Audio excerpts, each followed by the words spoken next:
Problem number 4. Mechanical advantage of a hydraulic jack is 420. Find the weight of the heaviest automobile that can be lifted by an applied force of 55 Newton.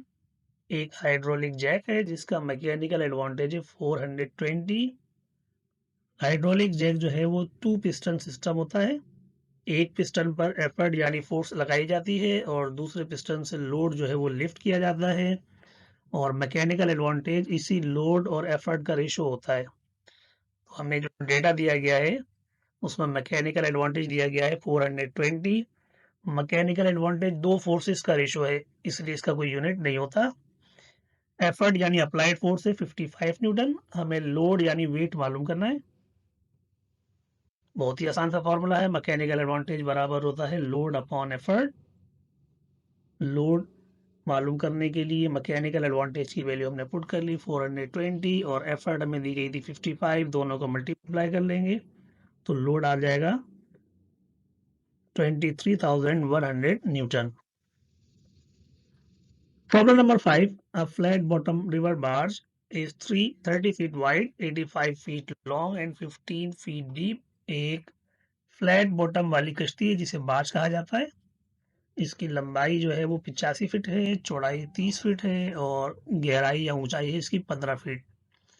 पूछा जा रहा है how many cubic metre water will displace while the top stage 1 metre above the water. अगर इस कश्ती का सिर्फ 1 metre हिस्सा पानी से बाहर हो और बाकी सारा हिस्सा डूबा हुआ हो तो बताइए कितना क्यूबिक मीटर पानी ये डिस्प्लेस करेगी।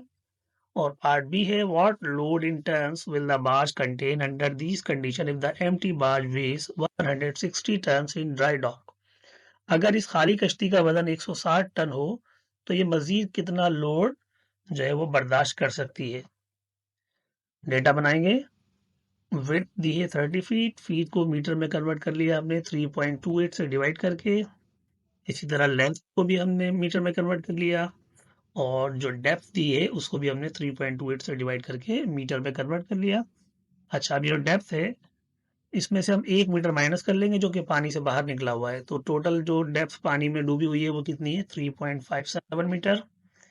खाली कश्ती का वजन है 160 टन। 1000 से मल्टीप्लाई करके इसको हमने किलोग्राम में कन्वर्ट कर लिया 1,60,000 किलोग्राम। सॉल्व करेंगे वॉल्यूम मालूम करने के लिए।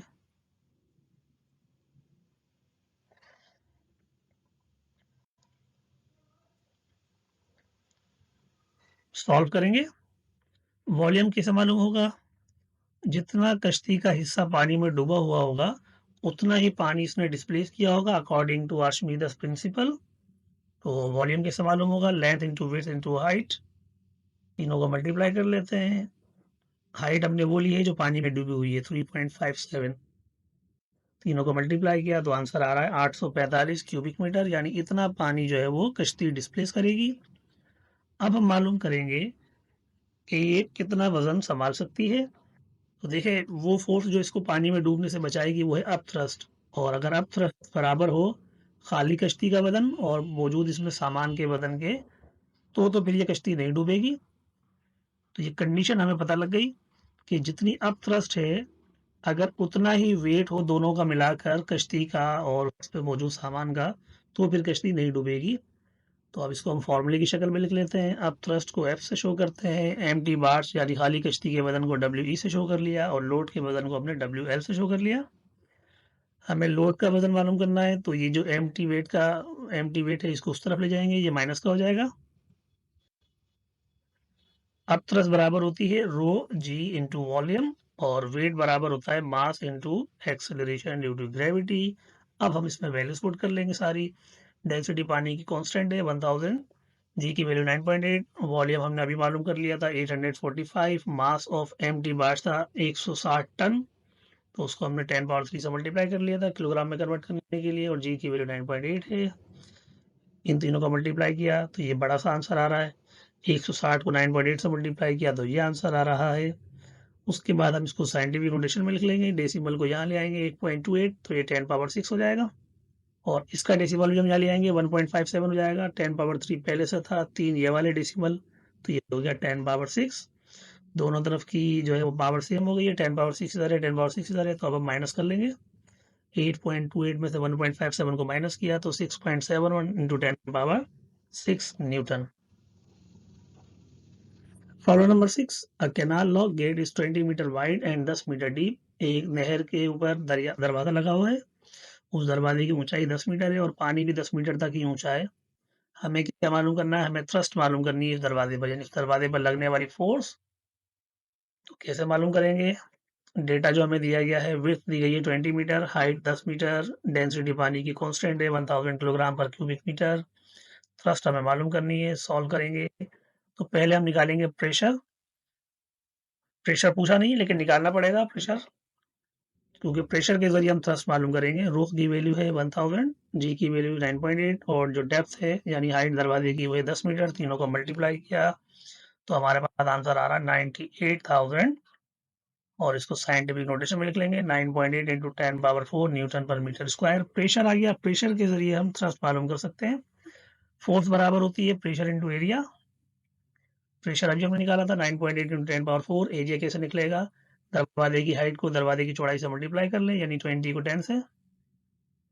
20 इंटू 10 इंटू 9.8 सबका आंसर आ रहा है 196 इंटू 10⁻5।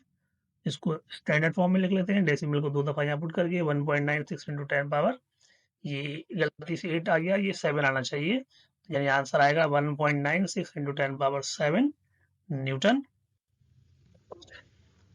प्रॉब्लम नंबर 7 है, a tank 4 metre long, 30 metre wide and 2 metre deep is filled to the brim with paraffin, density 800 kilogram per cubic metre. Calculate the pressure on the base, what is the thrust on the base. एक tank है, rectangular tank, जिसकी लंबाई 4 metre है, चौड़ाई 3 metre है और ऊंचाई 2 metre है। इसमें पैराफिनाइल भर दिया गया है किनारे, जिसकी density 800 kilogram per cubic metre. आपको ये बताना है कि प्रेशर कितना होगा बिल्कुल बेस में और थ्रस्ट कितनी होगी बेस में। डेटा बना लेते हैं। लेंथ, विड्थ और हाइट तीनों में मीटर में दी गई है। डेंसिटी दी गई है 800 kilogram per cubic metre. Pressure मालूम करना है और थ्रस्ट मालूम करनी है, तो बहुत ही आसान है। प्रेशर बराबर होता है rho g h, density, acceleration due to gravity और डेप्थ, तीनों को मल्टीप्लाई किया तो आंसर आ गया 16,000 पास्कल। और प्रेशर को जब मल्टीप्लाई कर लेंगे एरिया से तो हमें फोर्स मिल जाएगी। एरिया कैसे निकलेगा? लेंथ को विड्थ से मल्टीप्लाई करके। प्रेशर अभी हमने मालूम कर लिया था 16,000 था। एरिया बराबर होगा लेंथ इंटू विड्थ यानी 4 इंटू 3। इन तीनों वैल्यूज को मल्टीप्लाई करेंगे तो आंसर आएगा 1,92,000 न्यूटन